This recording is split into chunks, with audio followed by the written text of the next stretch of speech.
Now, the first media technology I used was a Canon 700D DSLR. Now, this obviously gave me the ability to film in much better quality and really make my film as good as possible quality-wise. So this will obviously increase the happiness for the viewer watching the film.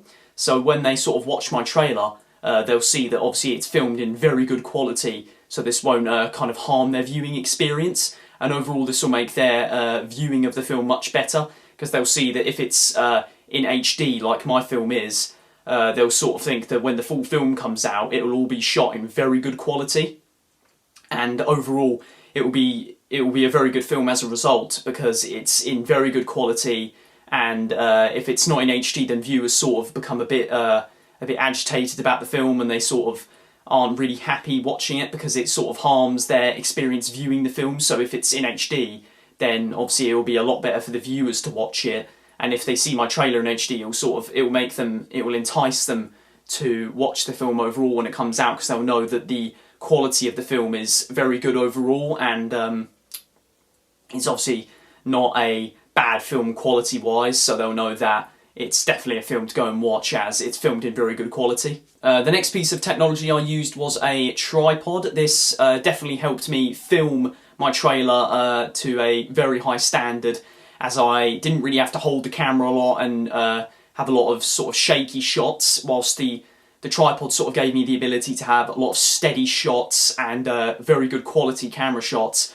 As if you don't really have a tripod, then the shots may be a little bit shaky, and it could sort of harm the viewing experience for the audience as a result, because if they see a sort of shaky camera, they maybe won't be able to focus on the film, as they'll sort of notice that the camera's shaking, and it will sort of decrease their viewing experience as a result, because if they see the camera shaking around, they won't really like the film, and they'll become disinterested very quickly, as it will sort of distract them in a way from the film itself. So if the shots are a lot more steady, like mine are, as I used a good tripod, this will sort of help the viewing experience of the audience, and it will make them like my film a lot more, because they'll see that the camera shot quality is very good, and that all the shots are very steady, and that it's shot very well. Obviously, with the combination of the camera, obviously it's going to be HD, and the camera shots will be very steady and of quite a high quality.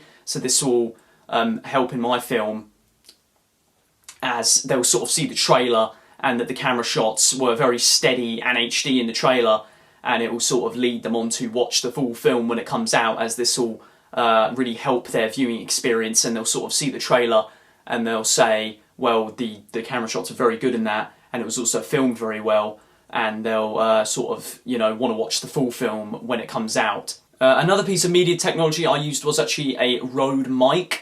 This helped a lot with the audio of the film, and it really sort of helped so you could hear the dialogue of the character. There isn't much dialogue in the trailer, but when you hear the dialogue, you can really hear that it's very crisp, and there's not a lot of interference from anything around, as the mic sort of really picks up the voice of the character, and makes, like I said, it makes it very crisp and very easy for the audiences to hear. Because if you maybe don't use a mic, it could sort of harm the viewing experience again, and they might not be able to hear what the character's saying. So this again will lead them to have disinterest in the film, and overall they may not really like the film, as maybe if it's sort of windy, they might be able to hear quite a lot of wind instead of the character speaking. And as it was sort of fairly windy on the day that I actually did film, the mic helped a lot with this, so you could clearly hear the character and not a lot of wind at all. So if you didn't use it, then obviously you would hear quite a lot of wind interference, and you may not be able to actually hear the character, as some of my shots were sort of quite far away from the character. So if they were speaking, then you may not be able to hear them with the wind interference, and obviously the distance factor as well. So the mic really does pick up on their voice, and it really helps sort of them listen to the character as a result. And obviously the mic and the tripod were all a part of my sort of camera setup. So again, this sort of helped with the filming of it, as it's sort of, it's HD, the camera shots are very steady, and you can clearly hear the character. So again, if you didn't have these aspects, then audiences wouldn't really like the film as in the trailer, and they may become disinterested very quickly when they're watching it, and they may not want to watch the whole film when it comes out. So I believe that these aspects really helped in my filming of the trailer, and it really helped for the experience for the viewer. Also, another piece of technology that I used that helped, particularly in the filming stage, was a slider. This helped me actually do one particular shot where you can see the slider going across the screen and filming the character. I thought this was a very good sort of piece of hardware to use, as it really helped me sort of explore a lot of different camera shots. And with the slider shot, you can see that it's a very kind of steady shot, and it's quite a good shot as well, because you can clearly see sort of the character and all of his surroundings. So it really sort of enhances the shot overall, because it sort of gives a different aspect for the viewer to see in the shot. And again, the 4 that I've listed so far really helped in sort of the filming stage of my trailer. That being the mic, the camera, the tripod, and the slider. These all helped particularly in the filming, because I really wanted to make it as good as possible quality-wise for the viewer, as this is very, very important, because you really want the viewer to sort of look at the trailer and know that it's filmed very well and that the quality of it is very high, so that when they know that when the proper film comes out, that they can sort of expect the same thing that they saw in the trailer, and know that the quality of it will be very high as a result. And all these aspects really helped me in the filming stage, and overall I believe that it would really grab viewers' attention much more than if I didn't have these aspects. Now, the next media technology that I used wasn't particularly about the filming, it was more the editing. And a lot of people at my school used the Adobe Premiere software on the Macs that we have at school. However, I decided to use a different software, and I used Final Cut Pro. This is also a very good editing software, and is a very simple software to use actually. And it's a really, like I said, it's very simple to use, and it's a very good editing software, as it sort of provides a lot of different aspects that you maybe wouldn't get from a simpler software. And it proves a lot of different sort of elements that you can use to maybe make the trailer better. And I actually used the titles I actually made on Final Cut Pro. Obviously, a lot of people would use After Effects for this. However, I saw that you can actually make very good titles on Final Cut Pro, and that the quality of the titles may be similar to titles on After Effects, for example. So obviously the making of these titles was very good, I thought, actually. I thought I made some quite nice titles on Final Cut Pro, and overall Final Cut Pro is a very good software, and it really sort of helped me in the editing stage. So I really wanted a good editing software that would give me a lot of options in terms of sort of making the film after the filming stage, because obviously the editing is just as important as the filming, in my opinion, as you need to really sort of edit the film correctly so that audiences will sort of look at the different aspects in the editing, and that they'll see that it's a very well edited trailer, because obviously, particularly with trailers, the editing is very important, because you want the sort of, you want to grab the viewer's attention with very bold titles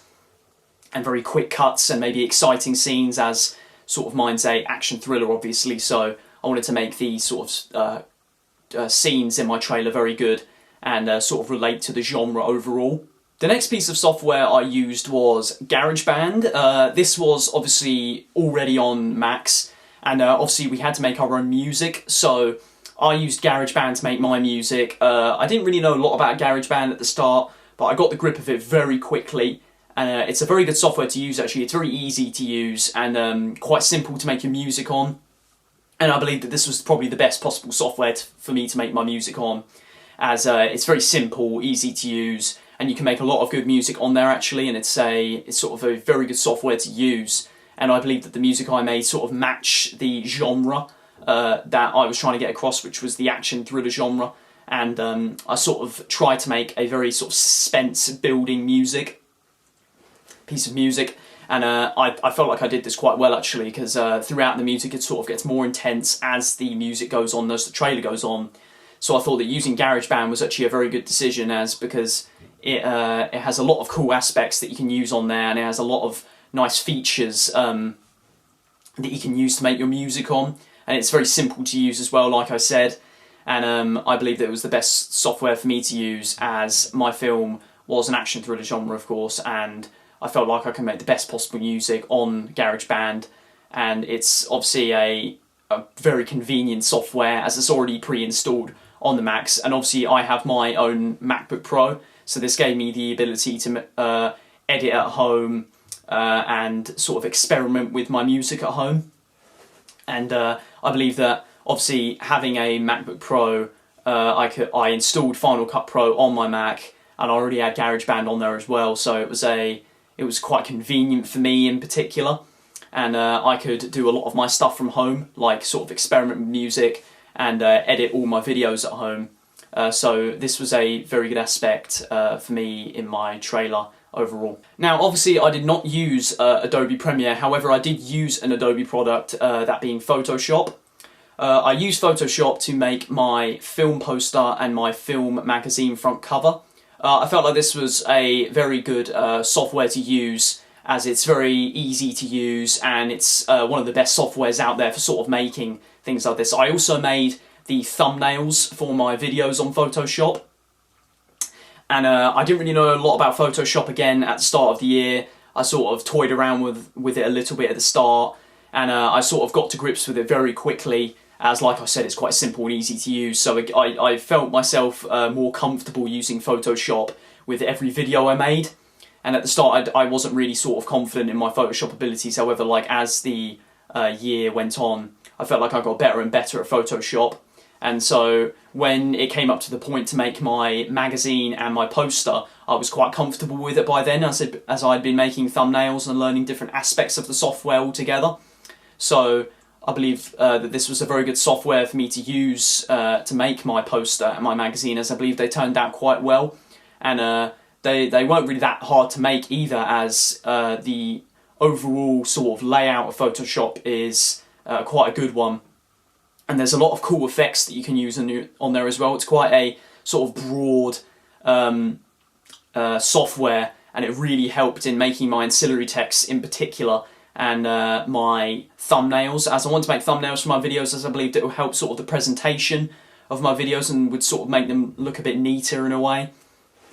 And yeah, I believe that this really helped me, Photoshop, as it really proved a lot of different elements that I could use in my making of my poster and my magazine in particular, and it really helped me in making the best possible poster and magazine. Now obviously the videos that I did make for posts and my trailer as well, I had to upload them to somewhere, and the obvious choice for me was YouTube, as it's a very easy site to use. It's very simple actually to upload onto YouTube. All you have to do is make an account and you can upload very quickly, and it's definitely probably the most popular one out there to use, as like I said, it's very popular because it's very simple and easy to use. And I uploaded most of my videos at school, as the internet was better there, and YouTube was the easiest place for me to upload to, really.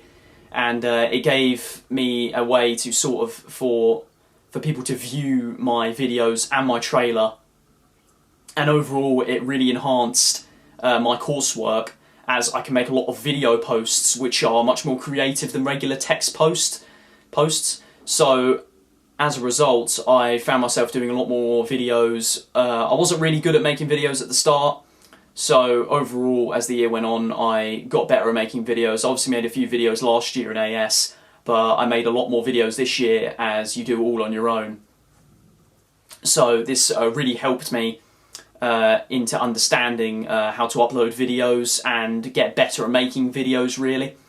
And yeah, YouTube was obviously the most convenient place for me to upload my videos, and was the best place, as it really improved my coursework overall. The next piece of media technology I'll be talking about is WordPress. This was obviously my main blog where I would upload all my posts to. So literally all my coursework throughout the year has been uploaded to WordPress. We had a choice at the start of the year between Blogger and WordPress. However, I opted for WordPress, as I believe that WordPress offers a lot more different options than Blogger does, and you can use a lot more creative themes really for your blog, as I used a different kind of theme to lay out all my posts. And I believe this was a very good way to lay it out, as it will sort of improve the presentation. And that's really one of the main reasons why I chose WordPress, is that the presentation on WordPress is much better on there than that to Blogger. So I believe that WordPress was a very good place for me to really make all my posts. And obviously I post a lot of video links on there to view my videos on YouTube, so it was quite user-friendly in a way that you could just put your YouTube videos onto WordPress very easily just by posting the link. And it would be a good place for you to just easily watch videos off of YouTube, so they don't have to go directly onto my channel to watch them. So you could literally just put them onto WordPress, and it would be much easier for them to watch instead of just clicking on my channel and going all the way onto YouTube. And it's a very convenient place actually to just put all your posts on. And I believe that this was a very important aspect for me in making my coursework, as I thought that this was the best place possible for me to upload my coursework to. And overall it was very easy to use, and it was a very user-friendly, like I said, and overall a very good place for me to put all my posts on.